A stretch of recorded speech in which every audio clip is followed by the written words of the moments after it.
Pour Éric Coquerel, la bataille du budget 2026 qui a donc commencé ce matin en commission. On accueille Sandrine Alonier qui est la porte-parole de Vous Financer parce qu'on imagine que les décisions qui vont être prises pourraient avoir de l'impact sur chacun d'entre nous. Et je pense évidemment au taux d'emprunt immobilier. Je voudrais qu'on fasse un point avec vous, Sofiane, sur le fonctionnement de la commission des finances. Là, on vient d'entendre qu'un certain nombre d'amendements ont été adoptés. Oui.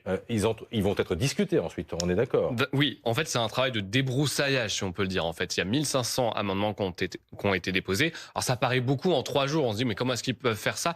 Parfois, en fait, un amendement, c'est une virgule différente d'un autre amendement. Donc, ça peut aller assez vite. Mais habituellement, c'est vrai qu'ils ont plutôt une dizaine, voire une quinzaine de jours. Là, ils vont regrouper tout cela. Ces 73 députés qui siègent donc à cette commission pour discuter. C'est représentatif, en réalité, de l'hémicycle. Donc, proportion de l'Assemblée pour déjà discuter, valider des amendements pour un texte qu'on va discuter ensuite dans l'Assemblée avec tous les députés. Neila, information importante peut-être donnée par le président de la commission des finances. On va tenir les délais a priori. Oui, parce que le nombre d'amendements, donc de modifications au texte qui ont été déposés est inférieur à ce qu'il a été l'an dernier. Il a aussi annoncé que demain, vous ne verrez pas beaucoup de députés peut-être dans les questions au gouvernement parce qu'ils ont demandé à siéger en parallèle. Donc, de pouvoir ne pas aller en séance, pouvoir siéger en parallèle pour commencer à faire avancer un certain nombre de ces amendements.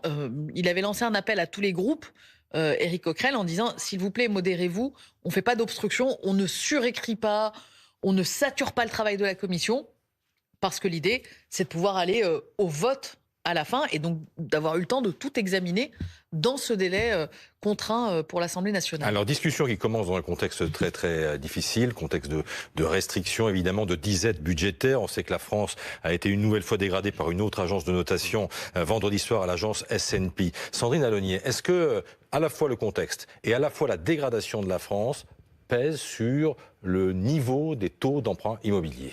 Alors oui, certainement, on le voit depuis 3 mois. Depuis le mois d'août, on a certaines banques qui ont remonté leurs taux et résultat, on a des taux de crédit en hausse de l'ordre de 0,10 points. Donc oui, c'est ce contexte-là, puisque les taux d'emprunt d'État, donc les taux auxquels la France emprunte, ont augmenté fortement. On est passé de 3,20% au début de l'année à 3,6% au moment de l'annonce du vote du vote de censure qu'on avait eu là fin août. Et finalement, ensuite, les marchés se sont un peu habitués à cette situation. Et là, contre toute attente, la dégradation de Fitch puis celle de Standard & Poor's n'ont pour l'instant pas eu d'impact sur les taux d'emprunt d'État français. Donc c'est comme s'il y avait eu un peu une habitude, mais il n'empêche qu'on est globalement dans un contexte qui n'est pas favorable, en tout cas pas autant qu'il l'était en début d'année. Sachant qu'on attend un nouveau verdict, une nouvelle note qui devrait tomber le vendredi, est-ce qu'on risque encore d'être dégradé là? Alors oui, forcément, oui, là les conditions sont réunies pour cela, mais il y a vraiment 2 choses importantes. Il y a soit il y a les notes d'un côté de ces agences de notation et il y a la réaction des marchés financiers qui est essentielle puisqu'en fonction de l'augmentation des taux d'emprunt d'État, c'est ça qui va faire augmenter les taux de crédit. Et finalement, paradoxalement, les marchés financiers ont été rassurés notamment par l'annonce de la suspension de la réforme des retraites qui du coup peut permettre de penser qu'on aura plus facilement un budget. Et aujourd'hui, c'est ça que veulent les marchés, un budget et surtout qu'on n'ait surtout pas de nouveau de motion de censure. C'est ça qui pourrait vraiment plomber les marchés et du coup plomber les taux de crédit. Donc finalement, on arrive à passer entre les gouttes. Donc ce que vous voulez dire, c'est que s'il y a une autre dégradation de la France, ça ne pèsera sans doute pas davantage sur le niveau des taux d'emprunt dans les semaines ou dans les mois qui viennent. En tout cas, assez peu. On n'aura pas d'envolée des taux d'emprunt. Mais du coup, on peut quand même mesurer ce que ça peut faire concrètement pour ceux qui ont un projet d'achat immobilier. En ce moment, on est en moyenne à 3,3% sur 20 ans. On pourrait monter à 3,45% en fin d'année, parce qu'on n'est pas non plus dans un contexte très favorable. Eh bien, c'est seulement 15 € de plus par mois pour un crédit de 200 000 €. Donc 15 € de plus par mois, ce n'est pas de nature à dégrader le marché immobilier. Et d'ailleurs, on le constate puisque ça fait maintenant 1 an qu'on a une instabilité politique en France, depuis juin 2024.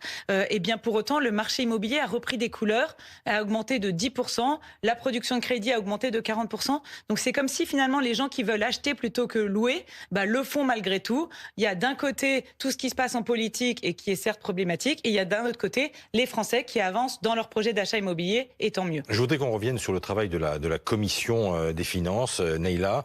Est-ce que le texte de Sébastien Lecornu va être totalement transformé ? totalement non. Quand on interroge les députés, ils disent si on avait la capacité de faire un texte entièrement, on virerait tous les fonctionnaires de Bercy et puis on le ferait entre nous à l'Assemblée nationale. Mais en tout cas, il y a une philosophie, il y a des mesures qui ne passent pas. Un certain nombre de mesures, par exemple. C'est ce qui est. Mais je vais prendre un exemple. Par exemple, on discute sur les recettes. Là. On commence par le volet recettes. Oui. La taxe Zuxman, elle a des chances de passer, d'être adoptée ou pas? Non, parce que le Rassemblement national est contre, le Bloc central est contre. Donc ça fait plus de députés qui sont contre que de députés qui sont pour. Mais la culture du compromis, donc, qui va être en vigueur, et le fait que Éric Cotteret dise que les délais seront tenus, fait que la raison va peut-être l'emporter sur la passion des débats enflammés que l'on a connus jusqu'à présent? Je ne peux pas le dire. Là, pour l'instant, on voit que les enquêtes d'opinion ont en quelque sorte rappelé les députés à leurs responsabilités. Ce n'est pas parti dans tous les sens ce matin en commission. Ouais, il y a l'enquête du Cevipof qui vient de tomber, mais alors chute dramatique de l'image et de la confiance des Français dans leurs députés. Donc ça pousse un peu tout le monde à jouer le jeu du débat.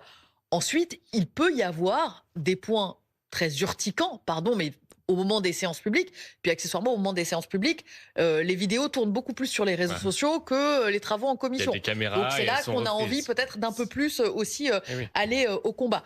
Le vrai risque, c'est plutôt celui d'un budget, y compris si tout le monde joue la responsabilité, qui n'a un peu ni queue ni tête. C'est-à-dire qu'en fait, avec des députés qui se disent à la fin on votera vu qu'il n'y a pas de 49.3, donc on va se mobiliser pour faire voter par moment pour des recettes en plus, par moment pour des recettes en moins, et qu'à la fin on regarde ce budget en se disant on n'a pas très bien compris la philosophie de l'ensemble et ça ne ressemble un peu plus à rien.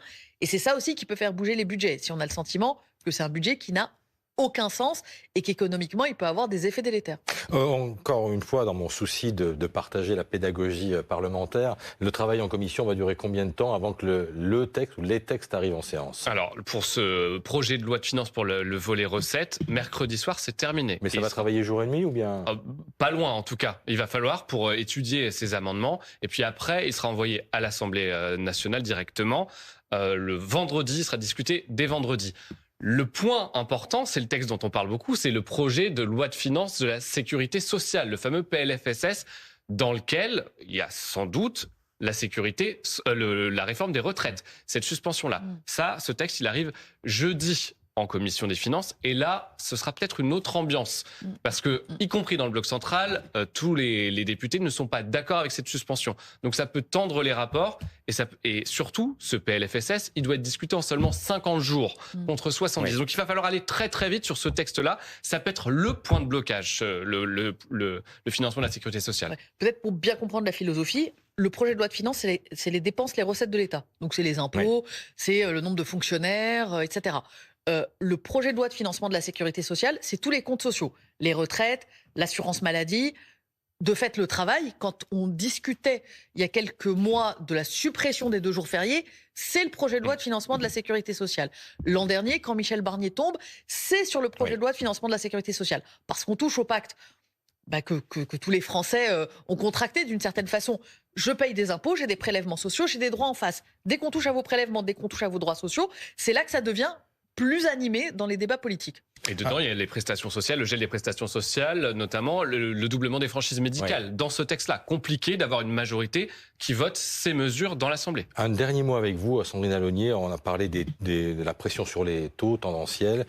Cette pression concerne également les taux d'emprunt de consommation, ou pas? Oui, tout est lié, puisqu'en fait, ça dépend des taux auxquels les banques elles-mêmes aussi se refinancent. Et souvent, on a un écart qui reste significatif entre les taux des crédits à la consommation et les taux des crédits immobiliers. Donc là aussi, ça pourrait augmenter, mais tout dépendra vraiment de la capacité du gouvernement à pouvoir voter ce budget dans les délais, de tenir les délais. Et là, comme on voit qu'il y a quand même cette volonté, et surtout la volonté des banques de continuer à prêter. Et d'ailleurs, là, je vous le dis, on a une banque qui a baissé ses taux ce mois-ci pour pouvoir justement capter des emprunteurs, puisque les crédits qui seront demandés maintenant seront comptés dans leurs objectifs 2026, ça y est. Et donc du coup, il y a quand même la politique commerciale des banques et des établissements financiers qui vont jouer aussi. Elles ont quand même encore un peu de marge de manœuvre. Voilà une bonne nouvelle. Merci beaucoup à tous de nous avoir éclairés sur ce sujet complexe, il faut le dire. Un rendez-vous à ne pas manquer ce soir, c'est le grand débat, le forum présenté par